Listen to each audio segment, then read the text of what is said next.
mbadde temubumanyi bumanya kyo kyabaleetera okwawula ebisenge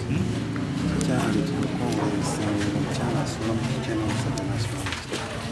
ekyo ekyokusula sirina kyamanyi kubanga ndikojja abaana badde sisobola kubanga nzadyayo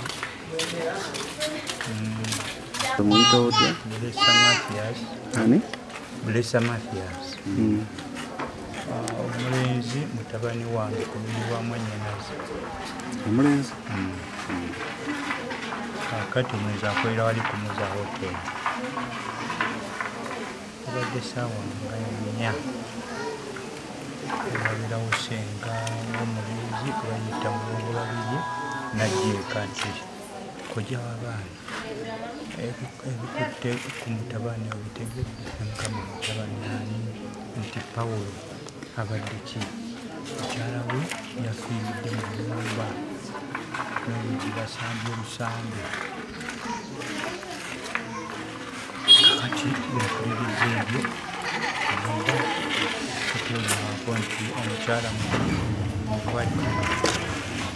tulinnya takisi kiriruddawo kirenze ekyo mulenzi kwata Pawulo okumusigaza ku poliisi kati ne Pawulo yennyini ng'omuntu teyetegeera sayini nti mukazi waafudde olaba naffe bennyini wekituuseeko kituuyisizza buki bulungi ali ku poliisi mpuliddeeko nti ali ku poliisi nendowooza nti kituufu omusigaza kubanga ayinza okwekola ekintu ekitali kiki